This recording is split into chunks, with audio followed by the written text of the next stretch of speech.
Hi, I'm Bradford Folta, owner and operator of Honey Badger Analytics. We are a mapping company who strive to see patterns in everyday life and put it together, whether it's from trying to understand demographic or social disparities, all the way through to mapping out war zones and trying to figure out how do we best serve or save people based on government interest, on people interest, and so on and so forth. The presentation I'm giving you today kind of resonates with me, and it was built from my life experience because I come from Brainerd, Minnesota, out in the middle of the sticks. Not a small city, but not a big city by many standards. But I was never that kid that was going to do anything. I was a kid that graduated with a 1.8 GPA from high school. I was a kid that went on to college and got a 2.1, so a little bit of an increase. Got an ACT of 19, by the way, 17 and 19 respectively, because I don't do tests. And then got into college, and then I ended up in college making my way through it. It took me 8 years to get my bachelor's degree. And then another probably 6 or 7 years, I finally got into my master's degree where I got a 3.96. Through all of that, though, was struggle because I'm not your typical learner. I like understanding things from the perspective of all things, and I like trying to figure out each part of it and how a different number can be reached with the same equation from a different approach and yet still be correct. Because I don't like to live in a world where everything's too black and white, albeit I'm very good now at ranging in and making it more black and white. So today we're going to talk about the skills of struggle. The secret power, in my mind, to success.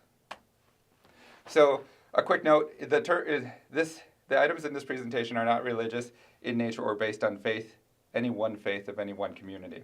All insights are based on philosophical ideas that I've gained through my life that have been echoing throughout time and history from all the different great thinkers, from ancient times to present.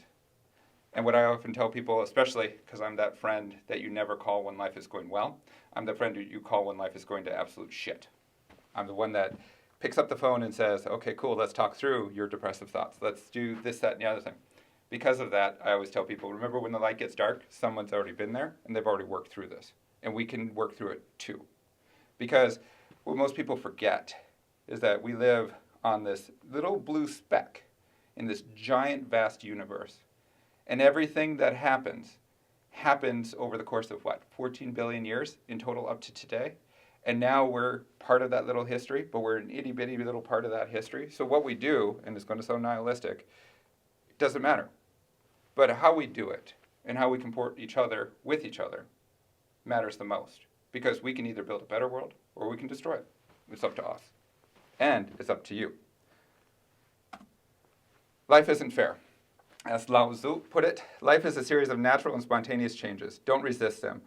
That only creates sorrow. Let reality be reality. Let things flow naturally forward in whatever way they like.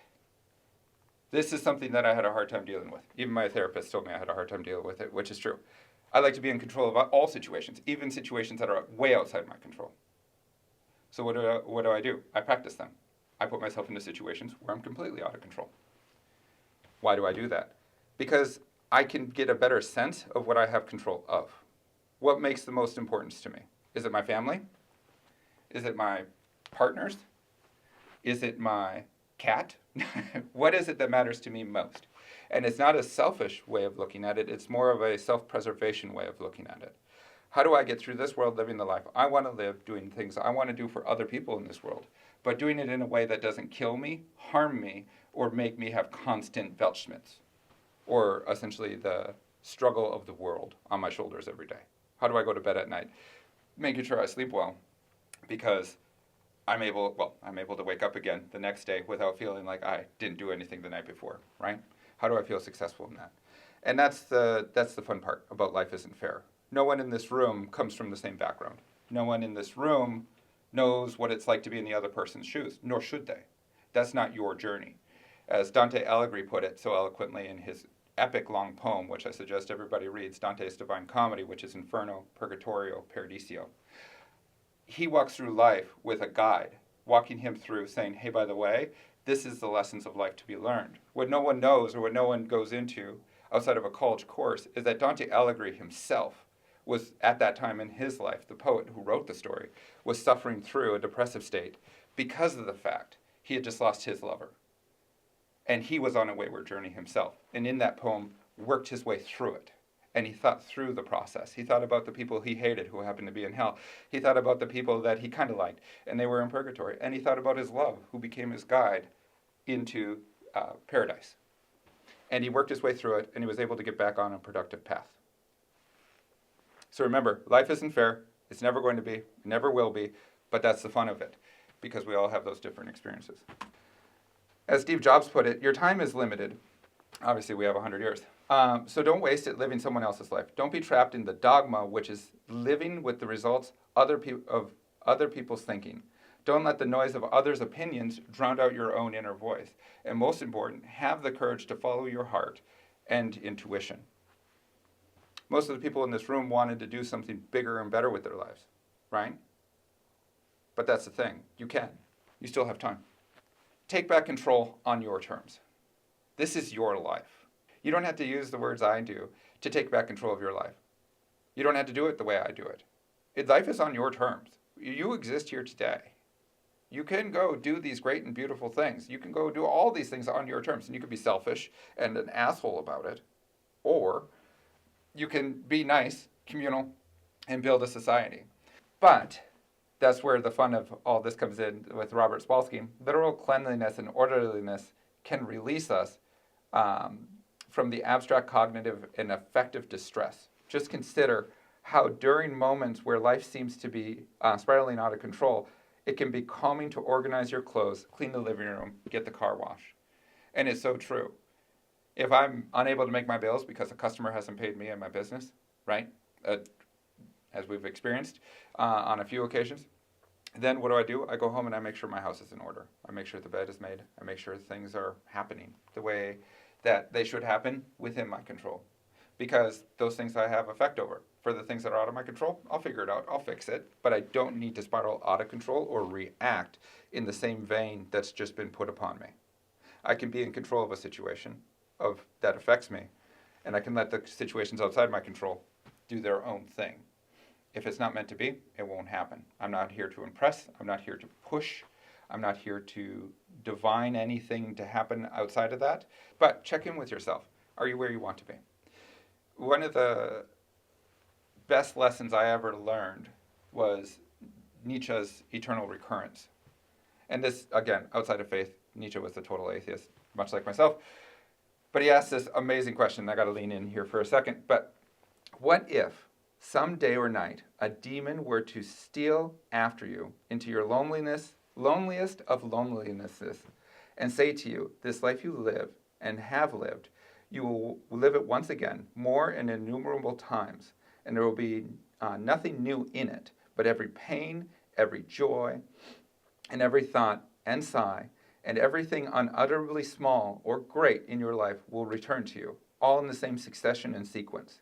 Even this spider and this moonlight between the trees, and even the moment and I myself, the eternal hourglass of existence is turned upside down again and again and again, and you with it, a speck of dust. Would you throw yourself down and gnash your teeth and curse the demon who spoke thus? Or have you once experienced a tremendous moment when you would have answered him, you are a god, and never have I heard anything more divine? If this thought gained the possession of you, it would change you as you are, or perhaps crush you. The question in each and every thing, do you desire this once more and innumerable times more? Would you lie upon your actions as the greatest weight, or how well deposed you would have become to yourself, to life? To break it down, he's asking, would you live this life again, or would you be upset that you would be forced to live this life again? Because the question isn't anything to do with anybody else. It's not to do with the experiences you've been through. But it's, are you in the right direction you want to go? Are you living the life you want to live? Because it's up to you.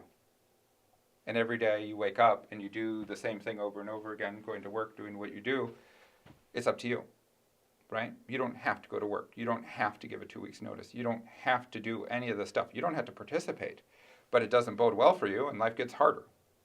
And it's not saying you have to fit in, but you also can do life more on your side, right? Going back to life on your terms.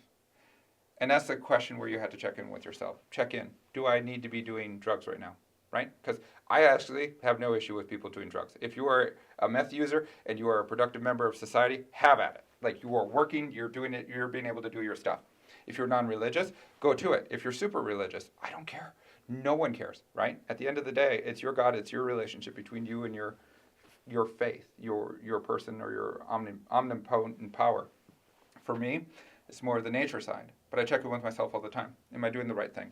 Am I participating in society and volunteering and being an effective member of it? Am I helping other people?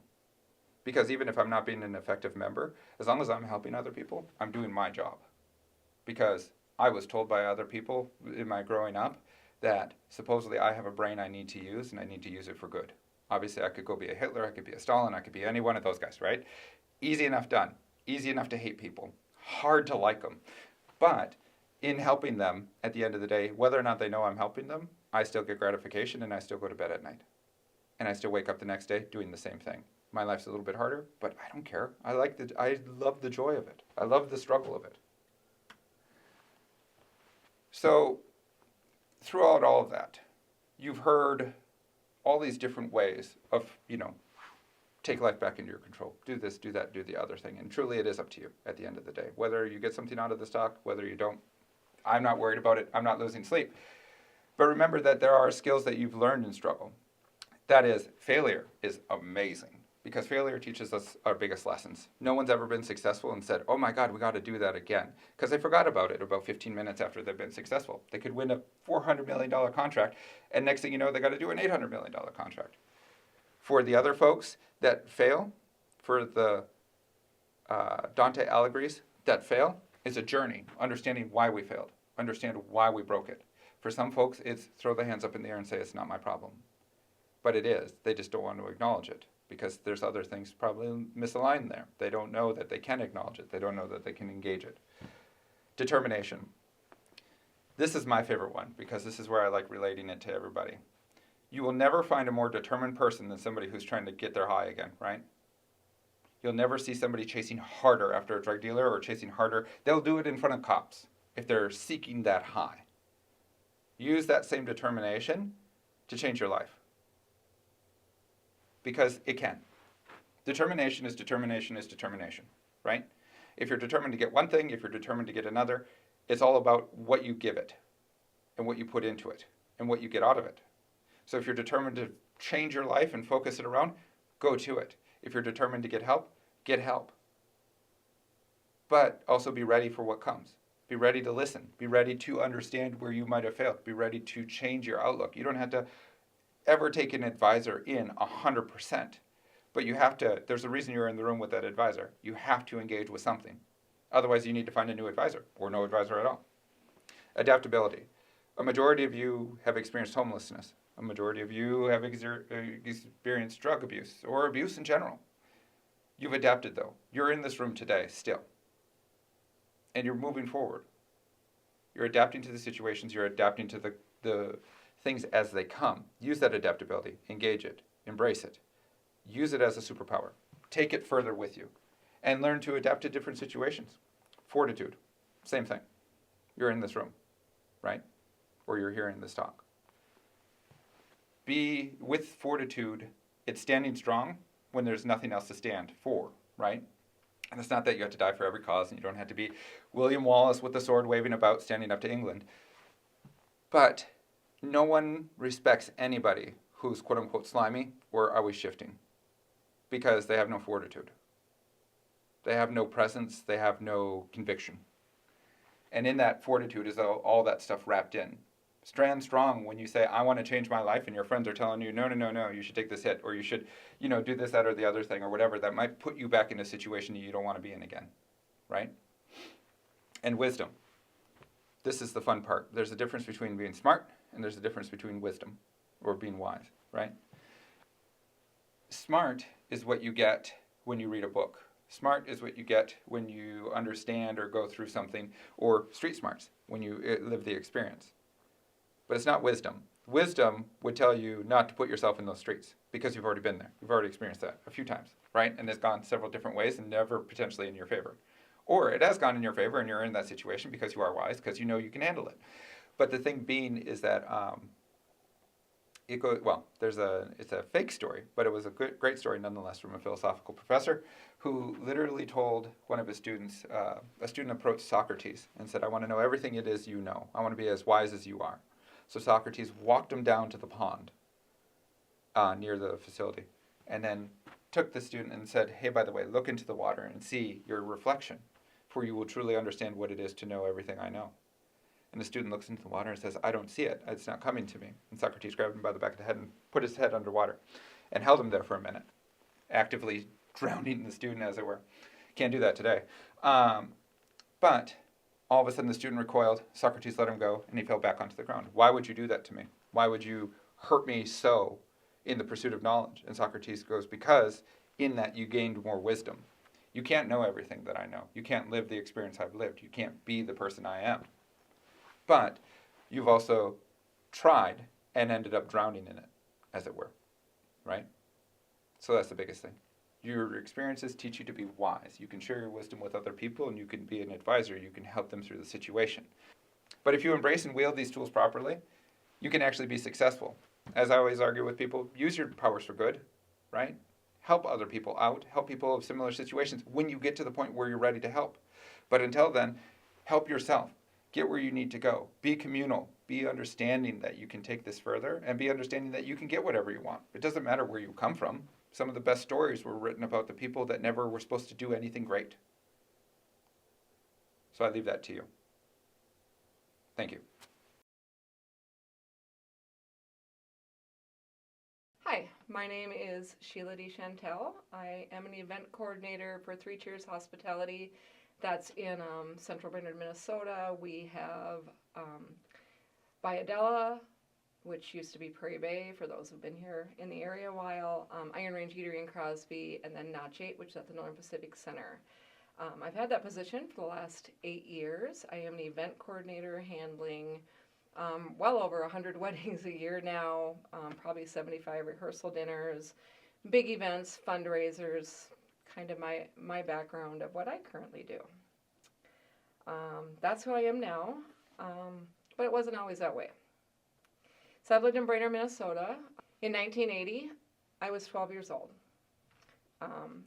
At that time, I had my sister who was 5 and my parents. We all lived happily together in that home. On January 27th, 1980 was when our house caught on fire. I was sleeping at the time. My dad came in my room. He was holding my sister. It was about 5:30 in the morning. He woke me up and he said, "You need to follow me. The house is on fire." Our bedrooms were all upstairs. I woke up. I was scared. I was scared to follow him. I could see the flames shooting up through the stairwell, and I didn't follow my dad. January 27th, as you know, in Minnesota is extremely cold. I was able to open my window, and I imagine that was because of the heat within the home at the time. So I did open my bedroom window from the second story, and I jumped from that window. So I ran around the side of the house. We had an upper deck on the house, and my mom was just getting ready to go back inside the home. I was pretty sure she felt that nobody had got out, and she was going in after us. And I called to her, and she jumped as well. My dad and sister never left that house. So later on, after I went to the doctor and they had me checked out, they said I was about 5 minutes from dying myself from smoke inhalation. I had a huge lump on my head from the heat. My dad is who saved my life. Mm-hmm. That day, January 27th of 1980, was also my mom's 33rd birthday.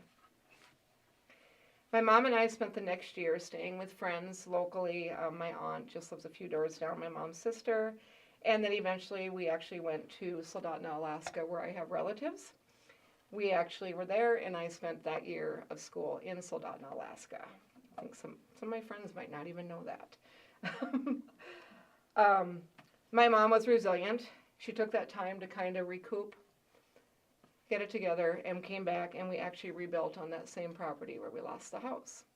My great-grandmother had a trailer home right next door to where our house was on the same property. We actually went into that location. My great-grandmother moved into the house with us, and that was in 1982. That same year in 1982, we had the house rebuilt. My mom and myself and my grandma all lived in the home. And that summer, I had a call from one of my friends who lived down the road about 3 miles that I went to school with. Her name was Angie. And Angie said, we'd love to have you over for dinner tonight. And I said, that'd be great. So I asked my mom, she was busy. And I said, I can bike. So Highway 18, back in those days, was not like it is now. So I was given permission to bike to my friend's house. So my friend Angie, she was going to bike halfway and meet me, and then we were going to turn around and ride together. So we did that. In between our two homes on Highway 18 was another friend that I went to school with. And when we were riding by her house, we actually seen that she was outside and she was on a horse. They had horses on their property, and I grew up around horses. Being 14 at the time, I was all cocky and thought I knew all about horses, and so I'm like, let me ride your horse, let me ride your horse. So she did. She got off the horse, she swatted it on the hind end, and the horse spooked and took off onto Highway 18.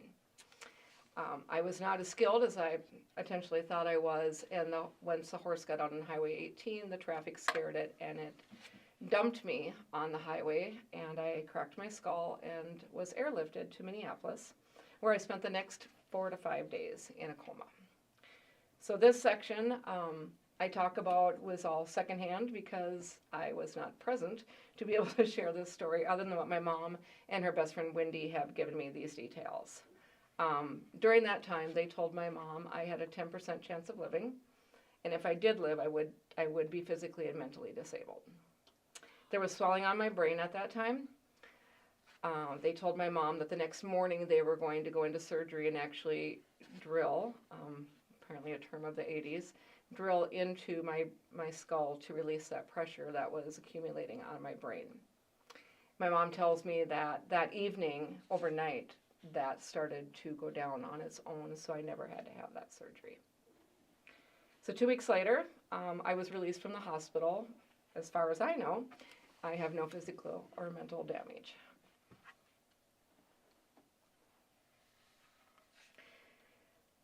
In 1984, my mom remarried a really nice man, Richard Bartell. I was so happy for her because this was 4 years from losing my father.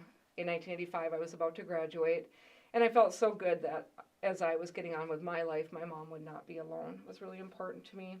Within a year of graduating, I met the man who I would marry, L.D. Chantel, and in the following years, we had 2 sons, Brad and Justin D. Chantel.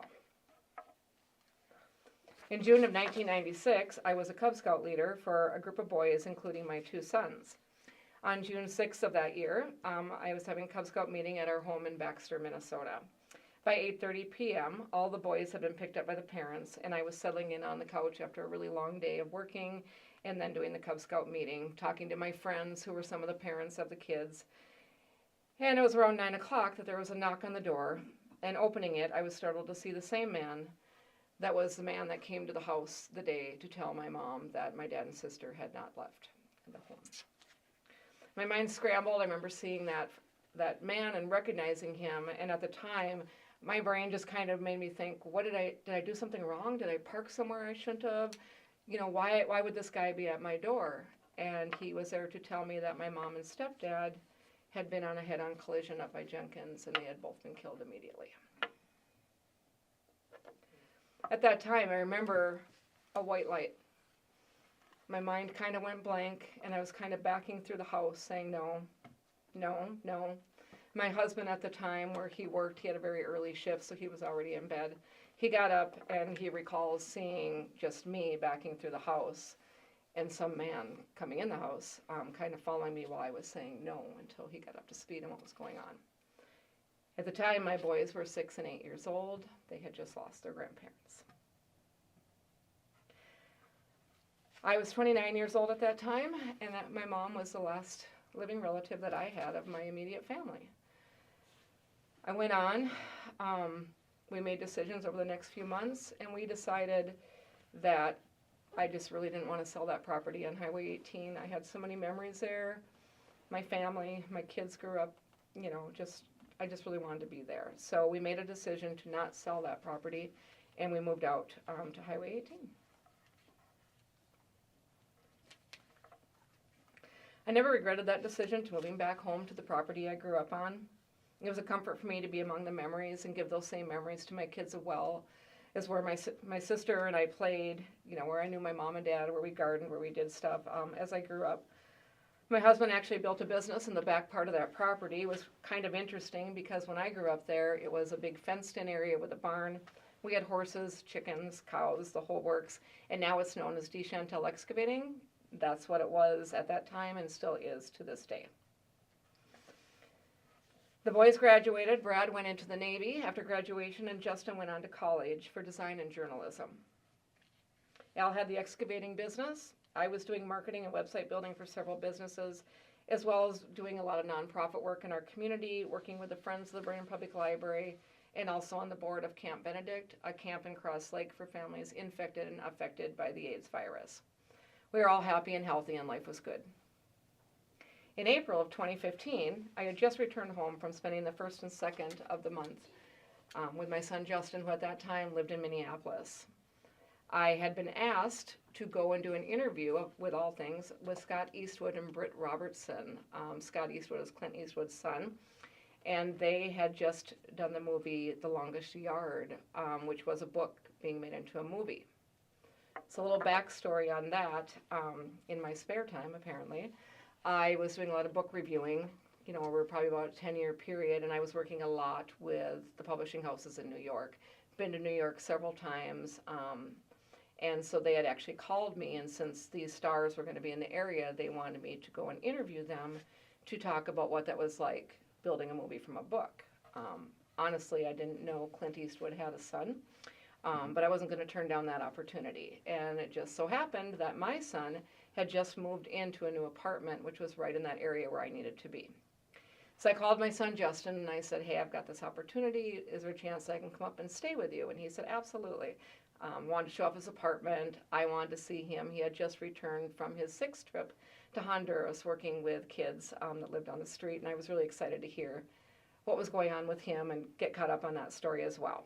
So it worked out where I went up to his place on April 1st of that year, spent the time with him. We went out to dinner. We went to that movie as an additional surprise. They were doing a pre-showing of that movie before it was released.